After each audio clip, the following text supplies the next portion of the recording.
ಇವಳು ಬಿದ್ದದ್ದ ದೊಡ್ಡ ಅರಿಕಲ್ಲು ಬಿದ್ದದ್ದ ಎಂತ ಅಂತ ಗೊತ್ತಾಗಿ ಏನಾಯ್ತು ಒಂದು ಗಳಿಗೆಯಲ್ಲಿ ನೋಡಿ ಹೆಂಡತಿಯಿಂದ ಗಂಡನಿಗೆ ಗಂಡ ಅಂತರ ಹಾಗೆಯೇ ಬಿಟ್ಟಿತ್ತು ನೋಡು. ಇವಳು ನನ್ನ ಸ್ವಂತ ಕಾಯಂ ಹೆಂಡತಿ. ಹೇಳುದು ನಿನ್ನ ಹೆಂಡತಿ ಅಂತ ಮತ್ತೆ ಕೇಳುದು ಬೇಡ ಅಂತ. ಸ್ವಾಮಿ ಕೇಳನ್ನ ಭಿನ್ನಪವ ಕರುಣದಲ್ಲಿ ಸ್ವಾಮಿ ಕೇಳನ್ನ ಭಿನ್ನಪವ ಕರುಣದಲ್ಲಿ ಬಾಮದೇವಿಗೆ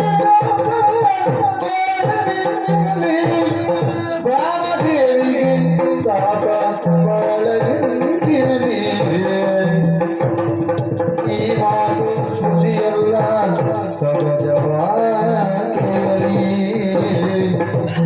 ಈ ಮಾತು ಖುಷಿಯಲ್ಲ ಪ್ರೇಮ ಒಳ್ಳೆದೆ ಬಂದು ಮಾಡುವೆ ಗದರಿ ಸ್ವಾಮಿ ಕೇಳಿಲ್ಲ ಭಿನ್ನಪವ ಕರುಣದಲ್ಲಿ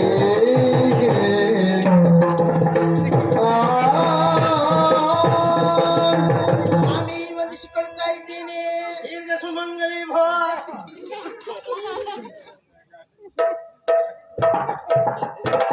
ನಮಸ್ಕಾರ ಮಾಡಿದ್ದಾರೆ, ನಿನಗೆ ಆಶೀರ್ವಾದ ಮಾಡಿದ್ದಾರು. ನಾನು ಯಾಕೆ? ಅವಳು ಸ್ವಾಮಿ ಅನ್ನದ್ದು ನಂಗೆ ಅಲ್ಲ, ಅವಳು ಸ್ವಾಮಿ ನಾನಲ್ಲ. ಈ ಸ್ವಾಮಿ ಅನ್ನದ್ದಾರಿಗೆ ನಿಮಗೆ ನಿನ್ನ ಸ್ವಾಮಿ ನಾನು. ನೀವೆಲ್ಲ ಕೇಳಿದ್ದಲ್ಲ, ನೀವು ಮನೆಯ ಸ್ವಾಮಿ. ನಿಮಗೆ ಮನೆಯಲ್ಲಿ ಒಬ್ಬ ಸ್ವಾಮಿ ಬೇರೆ, ಊರಿಡೀ ಸ್ವಾಮಿಗಳು ಬೇರೆ ಇದ್ದಾರೆ ಅಲ್ಲ. ಲೋಕಕ್ಕೆ ಸ್ವಾಮಿ ಅಂತ ಹೇಳಿದ್ದು. ಹಾಗಾಗಿ ಯಾಕೆ ಹಾಗೆ ಹೇಳಿದ್ದು ಗೊತ್ತಾ? ಗೊತ್ತಿಲ್ಲ. ಇವಳು ನನ್ನ ಹೆಂಡತಿ. ಈಗ ಇವಳು ನಿನ್ನ ಹೆಂಡತಿಯ? ಇವಳು ನನ್ನ ಹೆಂಡತಿ ಮಾರ್ರೆ. ನೀನು ನಿನ್ನ ಹೆಂಡತಿ ಇದನ್ನು ಕೊಡ್ತೀನಿ. ನೀನು ಗಡಿಬಿಡಿ ಮಾಡಿಕೊಳ್ಬೇಡ. ಗಡಿಬಿಡಿ ಅಂದ್ರೆ ಪೂರ್ಣ ವಿಷಯ ಮುಗಿದ ಮೇಲೆ ನೀನು ಬಾಯಿ ಹಾಕ್ಬೇಕು. ಅವಳಿಗೆ ಅವಳಿಗೆ ನಾನು ಹೊರಗೆ ಹೊರಗೆ ಅಲ್ಲ, ನಾನು ಬರುವುದಕ್ಕೆ ಕಾರಣ ಇಷ್ಟೇ. ಸತ್ಯಭಾಮ ದೇವಿಯ ನೀನೀಗ ಬಂದದ್ದು ನನ್ನ ನೋಡ್ಲಿಕ್ಕ, ನಿಮ್ಮನ್ನು ನೋಡೋದಕ್ಕಾಗಿ ಬಂದದ್ದು ಅಲ್ಲ. ಈ ಹುಡುಗಾಡಿ ಯಾಕೆ ಬಂತು ಅಂತ ಗೊತ್ತಾಗಿ ನೀನು ಬಂದದ್ದು ನಿಮ್ಮನ್ನೇ ನೋಡೋದಕ್ಕೆ ಬಂದದ್ದು. ನಿನ್ನ ಗಂಡ ಅಲ್ಲ, ನಾನಿದ್ದು ಸತ್ತಾಗಿ ಆಯ್ತಲ್ಲ. ಅಲ್ಲ, ನಾನೊಬ್ಬ ಜೀವಂತ ಇರುವಾಗ ಇವು ಯಾರ್ಯಾರು ನೋಡ್ಲಿಕ್ಕೆ ಹೋಗ್ತಾಳೆ ಅಲ್ಲ. ಅವಳು ಸಂದರ್ಶನಕಾಂಕ್ಷಿಯಾಗಿ ನನ್ನನ್ನು ಕಾಣುವುದಕ್ಕೆ ಬಂದದ್ದು. ನೀನ್ ಎಂತ ಸಂದರ್ಶನ? ಎಂತದ್ದು ನಿನಗೆ? ಈಗ ದೇವರನ್ನ ಕಾಣಲಿಕ್ಕೆ ಹೋಗ್ತೇವೆ. ದೇವರು ನಮ್ಮಲ್ಲಿ ಮಾತಾಡ್ತಾರೆ, ದೇವರಿಗೂ ನಮ್ಗೆ ಸಂಬಂಧ ಉಂಟು ಎನ್ನುವುದು ಅರ್ಥವಾ? ಮಹಾರಾಜನನ್ನ ಕಾಣಲಿಕ್ಕೆ ಹೋಗ್ತೇವೆ, ಮಹಾರಾಜನಿಗೂ ನಮ್ಗೆ ಸಂಬಂಧ ಉಂಟು ಎನ್ನುವುದು ಅರ್ಥವಾ? ವಿಷಯಾರ್ಥಿಯಾಗಿ ಬಂದವರಿದ್ದಾರೆ, ಯುಕ್ತಿಯುಕ್ತವಾದಂತ ವಿಶೇಷವಿದ್ದಂತ ಮಾತನ್ನೇ ಆಡ್ಬೇಕು. ಈಗ ಅರ್ಥ ಆಗ್ತಿದ್ರೆ ಅರ್ಥ ಆಗುವಂತೆ ಕೇಳು. ನೀ ಅರ್ಥದಾಗಿಯೇ ಹೇಳು. ಒಂದು ವಿಚಾರವನ್ನು ಹೇಳೋಣ ಅಂತ ಬಂದೆ. ನಿಮ್ಮ ಹೆಂಡತಿ ಸತ್ಯಭಾಮೆ ಸೇವಕಿ ಅಲ್ವ? ನಾನು ಅವ್ರ ಸೇವೆಯನ್ನು ಮಾಡ್ತಾ ಇದ್ದೆ. ನೀವು ಸೇವೆ ಮಾಡ್ತಾ ಇರುವಾಗ ಅಲ್ಲ, ಸೇವೆ ಮಾಡ್ತಾ ಇದ್ದೆ. ಈಗ ಮಾತ್ರ ಅವ್ರು ಮೊದ್ಲಿದ್ದಾಗಿಲ್ಲ. ಅವ್ರು ಮೊದಲಿನಂತಿಲ್ಲ. ಅವರೀಗ ಪೂರ್ಣ ಬದಲಾಗಿ ಹೋಗಿದ್ದಾರೆ. ಅವರಿಗೆ ತಾಪ ಚಾಪೆ ಇದೆಯಾ? ನಮ್ದು ಹೊತ್ತು ಚಾಪೆ ಬಂದಿತ್ತು. ಮೊದಲಿದ್ದಿತ್ತು. ನಿನ್ನ ಹೆಂಡತಿ ಒಂದೊಂದೇ ತಗೊಂಡು ಹೋದಲ್ಲ, ಅದಕ್ಕೆ ಚಾಪೆ ಇಲ್ಲ. ಚಾಪೆ ಅಂತ ಹೇಳಿದಲ್ಲ, ತಾಪ. ಓ, ತಾಪುವ? ತಾಪ ಆದ್ರೆ ನೀ ಇಲ್ಲಿಗೆ ಬಂದದ್ದ? ತಾಪ ಆದ್ರೆ ಒಂದು ಕೆಲಸ ಮಾಡ್ಬೇಕಿತ್ತು. ಏನ್ ಮಾಡುದು? ಈ ಬಸಳೆ ಸೊಪ್ಪು ಉಂಟಲ್ಲ, ಬಸಳೆ ಸೊಪ್ಪನ್ನು ಸರಿ ಚೊಚ್ಚಿ ಅದನ್ನು ನೆತ್ತಿಗೆ ಹಾಕಿ ಒಂದು 48 ಕೊಡಪ ನೀರು ಹೊಯ್ಬೇಕಿತ್ತು. ಆವಾಗ ತಾಪ ಎಲ್ಲ ಹೋಗ್ತಿತ್ತು. 48 ಕೊಡವೇ ಯಾಕೆ ಹಾಕ್ಬೇಕು? ಒಂದು ಮಂಡಲ ಆದಲ್ಲಿಯೂ ಸರಿಯಾಗದಿದ್ರೆ, ಆಗಲೂ ತಾಪ ಕಡಿಮೆ ಆಗದಿದ್ದರೆ ಮತ್ತೆ ಅದು ಆಗುವುದೇ ಅಲ್ಲ. ಮತ್ತೆ ಬೇರೆ ದಾರಿ ಇಲ್ವೇನಾ? ಬೇರೆ ದಾರಿ ಉಂಟು. ಹೇಗೆ? ನಿನ್ನ ಅಮ್ಮನಂದ್ರೆ ಇವನ ಹೆಂಡತಿಯನ್ನು ಬಾವಿಕಟ್ಟೆಗೆ ಕರ್ಕೊಂಡೋಗಿ ಬಾವಿಕಟ್ಟೆ ಹಗ್ಗವನ್ನು ಕುತ್ತಿಗೆಗೆ ಹಾಕಿ ಬಾವಿಗೆ ಹೊತ್ತಾರೆ. ಬಾವಿ ಒಳಗೆ ಒಳ್ಳೆ ತಂಪಲ್ಲಿರ್ತಾರೆ. ಕೆಲಸ ಮಾಡುವ ಪ್ರಕರಣ ಹಾಗೆ ಇರಲಿ.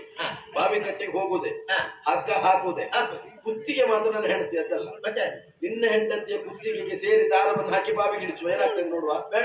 ಯಾಕೆ? ನಂಗೆ ಒಬ್ಬಳೇ ಹೆಂಡತಿ. ಒಬ್ಬಳಾದ್ರೆ ಹೆಂಡತಿ ಸುಳ್ಳ? ನಂಗೆ ಒಬ್ಬಳೇ. ಬೇರೆಯವ್ರ ಜೀವ ಹೋದ್ರೆ ಹೋಗ್ಲಿ, ನಿಂಗೆ 8ರಲ್ಲಿ 7 ಉಳಿತದಲ್ಲ. ಒಂದು ಹೋದ್ರೆ 7ರಲ್ಲಿ 1 ಹೋದ್ರು ಜೀವ ಹೌದಲ್ವಾ? ಜೀವ ಹೌದು. ಬೇರೆ ಇಷ್ಟೊತ್ತವರೆಗೆ ಹೆಂಡತಿಗೆ ನಿಂತ್ಕೊಂಡು ಬಾಯಿಗೆ ಬಂದಾಗ ಹೇಳ್ತಾ ಇದ್ದವ ನೀನೇ ಅಲ್ವಾ? ಹೆಂಡತಿಗೆ ಹೇಳ್ತೇನೆ ಅಂದ್ರೆ ಹೆಂಡತಿ ಬೇಕಲ್ಲ. ಅವರಿಗೆ ತಾಪ ಹೆಚ್ಚಾಗಿದೆ. ಅವ್ರು ಮೊದಲಿನಂತಿಲ್ಲ, ಸರಿಯಾಗಿ ಸೀರೆನೂ ಉಟ್ಟುಕೊಳ್ಳುವುದಿಲ್ಲ. ಹೌದಾ? ಸೀರೆ ಉಡುವುದಿಲ್ಲ ಈಗ, ಸೀರೆ ಇಲ್ಲ. ನೋಡಿ ಬರುವ. ನಿನಗೆ ಬೇರೆಯವರ ಹೆಂಡತಿ ಸೀರೆ ಉಡ್ತಿದ್ರೆ ನೋಡ್ಲಿಕ್ಕೆ ಸಂತೋಷ ಆಗ್ತದ? ಅಲ್ಲ ಒಂದು ನೋಡು, ಹೌದಾ ಅಲ್ಲ ನೋಡು, ಕಣ್ಣಾರೆ ಕಂಡರು ಆಂಬರಿಸಿ ನೋಡ್ಬೇಕಂತ. ಯಾರನ್ನ ಅಂಬರಿಸುದು? ಪರಾಂಬರಿಸಿ ನೋಡ್ಬೇಕು. ಇವಳು ಹೇಳಿದ್ದು ಸತ್ಯವೋ ಸುಳ್ಳ? ಅಲ್ಲ, ನೋಡ್ಲಿಕ್ಕೆ ಒಬ್ಳು ಗಂಡ ನಾನಿದ್ದೆ. ಸರಿಯಾಗಿ ಅಲ್ಲ, ನೀವು ಹೋಗು ನೋಡು, ಹೌದಲ್ಲ ಅಂತ. ನಾನು ಸೀರೆ ಅಂತ ಹೇಳ್ಬೇಕು, ಹೋಗುವ ಅಂತ ಹೇಳುದು ಏನರ್ಥ? ನಾನು ಸೀರೆ ಉಡ್ತಿದ್ರೆ ನೀವು ಬರ್ಬಹುದಿತ್ತು. ಅವ ಬರ್ಬೇಕು, ನಾನು ಬರ್ತೇನೆ. ಸೀರೆ ಸುತ್ತಿ ಬೇಡ. ಊಟನೂ ಮಾಡುವುದಿಲ್ಲ. ಈಗ ಫಲಾರವ ಅದಂತದ್ದು ಊಟ ಮಾಡಿದ ಫಲಹಾರ? ಹೌದು, ಬಿಗು ಫಲಾರ. ಲಘು ಅಲ್ವಾ ಅದು? ಲಘು ಅಲ್ಲ, ಬಿಗು. ಅದೇಗದು? 25 ಬಾಳೆಹಣ್ಣು, ಒಂದು ಸೇರ ಅವಲಕ್ಕಿ. ಆಹಾರವೂ ಇಲ್ಲ, ಒಂದೊಟ್ಟು ನೀರು ಕುಡಿಯುವುದಿಲ್ಲ.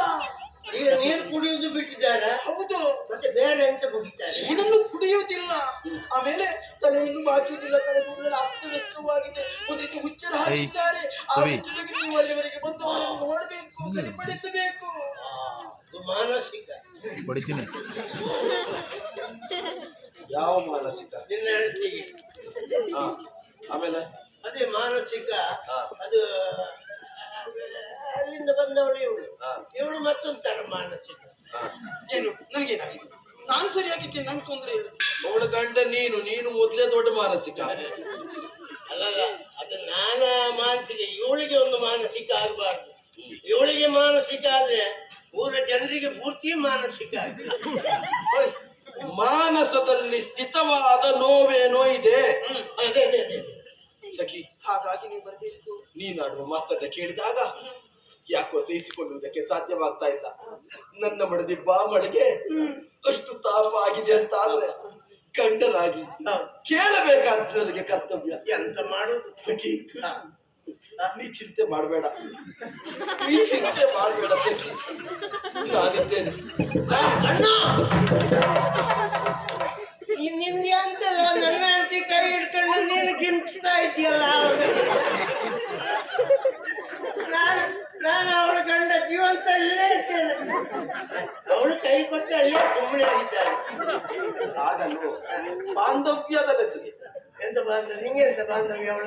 ಅದಲ್ಲ, ಹೆಂಡತಿ ಕುರಿತಾಗಿದ್ದಂತಹ ಬಾಂಧವ್ಯ. ಅದು ಹೆಂಡತಿಯ ಕೈ ಹಿಡ್ಕೊಂಡು ನೀನು ಮಾಡು. ನೀನ್ ಯಾರು? ನಾನೇ ಅವಳ ಗಂಡ. ಅವಳ ಗಂಡ ಮನೇಲಿ ಇಲ್ಲಿ ಯಾರು? ಇಲ್ಲಿ ನಿನ್ನ ಸಟ್ಟ ಬಂದ ಮಾತಾಡ್ಲಿಕ್ಕೆ. ಇವಳು ನಿನ್ನ ಹೆಂಡತಿ ಆದ್ರೆ ತಗೊಂಡೋಗಿ ಮನೇಲಿ ಇಟ್ಕೊಳ್ಬೇಕೇನು? ಗಂಡ ಹೆಂಡತಿ ಸಂಬಂಧ ಇಲ್ಲಲ್ಲ. ಇಲ್ಲಿ ನೀ ನನ್ನ ಸಖ, ಅವಳು ನಮ್ಮನ್ನ ಕೆಲಸದವಳು. ನೀವು ಹೊರಗೆಲ್ಲ ಹೆಂಡತಿ ಅಲ್ಲ ಅವಳು. ಅಲ್ಲವೇ ಅಲ್ಲ, ಹೊರಗೆ ಬೇರೆ. ಹೆಂಡತಿಯಾಗಿ ಉಳಿಯಬೇಕು ಅಂತಿದ್ರೆ ನೀನು ಮನೆಯಲ್ಲಿರ್ಬೇಕು, ಅವಳು ಮನೆಯಲ್ಲಿರ್ಬೇಕು. ನೀನೀಗ ಬಂದದ್ದು ಕೆಲಸಕ್ಕೆ. ಹೌದು, ನಿಂತ್ಕೊಳ್ಳಿ. ಸಂಬಳ ತಗೊಳ್ಳೋದು ಬಾರಿ ಕಷ್ಟ.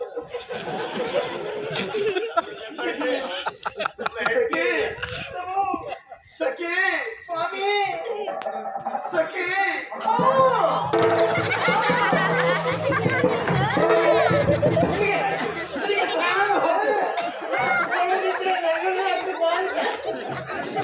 ಅದು ಹಾಗಲ್ವೋ? ನನ್ನ ಮಡದಿಯನ್ನು ಸಮಾಧಾನ ಪಡಿಸುವುದಕ್ಕೆ ಬೇಕಾಗಿತ್ತು. ನೀನು ಮುಂದೆ ಹೋಗು, ನಾನು ಇಲ್ಲಿ ಹಿಂದೆ ಬರ್ತೇನೆ. ಆದಷ್ಟು ಬೇಗ ಬನ್ನಿ. ಇದು ಅಷ್ಟೇನಲ್ಲ ಅವನಿಗೆ. ಎಂಟವ್ರು ಮುಂದೆ ಹೋಗು, ಅವ್ರ ಹಿಂದೆ ಇವ ಹೋಗುದು. ಹಿಂದೆ ಹೋಗಿ ಹೋಗಿ 16,008 ಮಂದಿಯನ್ನ ಹತ್ತಿವ. ಏನಾಯ್ತು ನಿಮಗೆ? ಏನು? ಅಲ್ಲ, ನೀವು ಮುಂದೆ ಹೋಗಿ. ನನ್ನನ್ನು ಮುಂದೆ ಕಳಿಸಿದ್ದು, ಮುಂದೆ ಬೇಗ ಹೋಗಿ ನೋಡಲ್ಲ.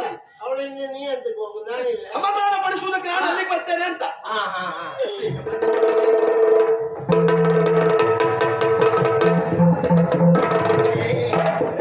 ಎಷ್ಟು ದಿವಸದಿಂದ ಕಾಯ್ತಾ ಇದ್ದೆ ಸಂಸಾರ ಹಾಳು ಮಾಡ್ಬೇಕು ಅಂತ. ಈಗ ಬಾಮನ ದೇವಿಗೆ ತಾಪ ಯಾಕೆ ಅಂತ ಅರ್ಥ ಆಯ್ತಾ? ಮೊನ್ನೆ ದಿನ ನಮ್ಮನೆ ಯಾರು ಬಂದಿದ್ರು?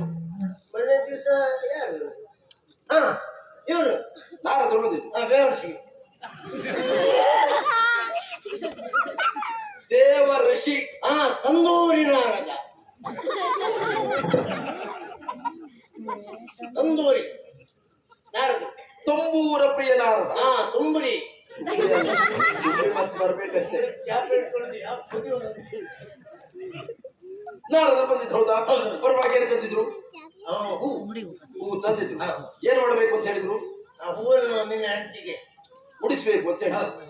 ಈ ಪ್ರಕರಣ ಯಾರಿಗೆಲ್ಲ ಗೊತ್ತುಂಟು? ನಾರದರಿಗೆ ತಂದರು. ಆಮೇಲೆ ನಿನಗೆ, ಆಮೇಲೆ ಮುಡ್ಕೊಂಡ ಅವರು ರುಕ್ಮಿಣಿ ಅಮ್ಮ.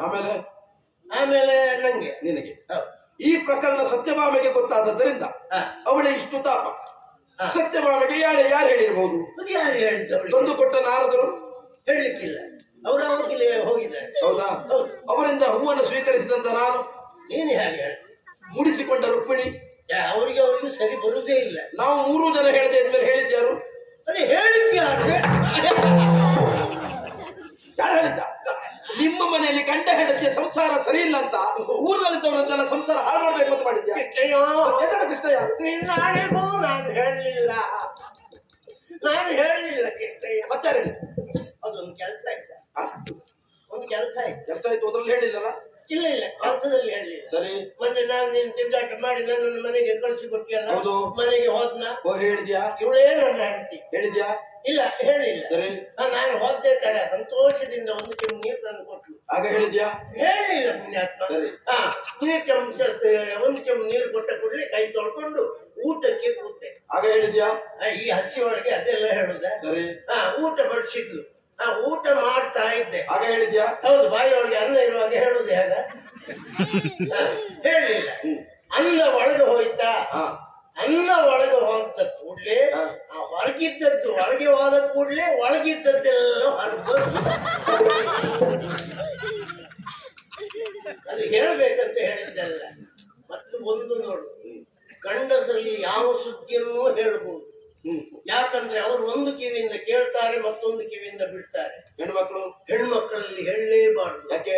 ಅವರು ಎರಡೂ ಕಿವಿಯಿಂದ ಕೇಳ್ತಾರೆ, 10 ಮಂದಿ ಇದ್ದಲ್ಲಿ ಬಾಯಿಂದ ಬಿಡ್ತಾರೆ.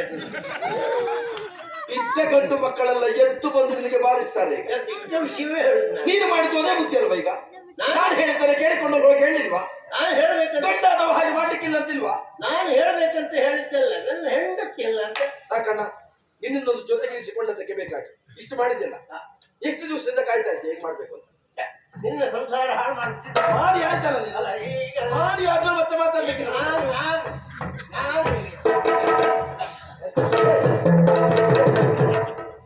ನಾನು ನಿನ್ನೊಟ್ಟಿಗೆ ಬರ್ತೇನೆ. ಎಲ್ಲಿಗೆ? ನಿನ್ನ ಮನೆಗೆ. ನಿನ್ನ ಮನೆಗೆ ಬರ್ಲೇಬೇಕು. ನಿನ್ನ ಹೆಂಡತಿಯನ್ನು ನೋಡ್ಲೇ. ಈಗ ಪ್ರಕರಣ ಇಲ್ಲಿವರೆಗೆ ಮಾಡಿಟ್ಟಿದ್ದೀಯಾ? ಏನಾದ್ರೂ ಮಾಡಿ ನಾನು ಅವಳನ್ನು ಸಾಂತ್ವನಗೊಳಿಸಿ ನಮ್ಮಿಬ್ಬರ ಸಂಬಂಧವನ್ನು ಸಂಸಾರವನ್ನು ಸರಿ ಮಾಡಿ ಕೊಡ್ತೇನೆ. ನೀ ಮತ್ತೆ ಬರುದು ಬೇಡ. ಇಲ್ಲ, ನನ್ನ ಮನಸ್ಸು ಕೇಳೋದೇ ಇಲ್ಲ. ಮತ್ತೆ ಪೂರ್ಣ ಹಾಳಾಗ್ಲೇಬೇಕು. ಅಲ್ಲಲ್ಲ, ನಿಮ್ಮನ್ನು ಸರಿ ಮಾಡಲೇಬೇಕು. ನಾನು ಎಲ್ಲಿ ನನ್ನಿಂದ ನಿಮ್ಮ ದಾಂಪತ್ಯ ಜೀವನ ದೂರ ಆಯ್ತಾ, ನಿಮ್ಮನ್ನು ಒಂದು ಮಾಡುವ ಕೆಲಸ ನಂದು. ಪರೋಪಕಾರ. ಪರೋಪಕಾರ ವಿಧವೇ ಶರೀರ. ಇನ್ನೊಮ್ಮೆ ಹೇಳು. ಪರೋಪಕಾರಂ ವಿಧವೇ ಶರೀರ. ನೀನು ಬಂದ ಮೇಲೆ ಗಂಡ ಹೆಂಡಿನ ಸಂಬಂಧ ಸರಿಯಾದ್ರೆ ಪರೋಪಕಾರಾರ್ಥಾಯ ಇದಂ ಶರೀರ. ಇದು ಒಂದೊಮ್ಮೆ ನೀನು ಬಂದ ಮೇಲೆ ಸಂಬಂಧ ಸರಿಯಾಗದೆ ಇದ್ರೆ ಎಂತದ್ದು? ವಿಧವೇ ಸರಿ. ನಿನ್ನ ಹೆಂಡತಿ ವಿಧವೇ ಆಗ್ತಾಳೆ.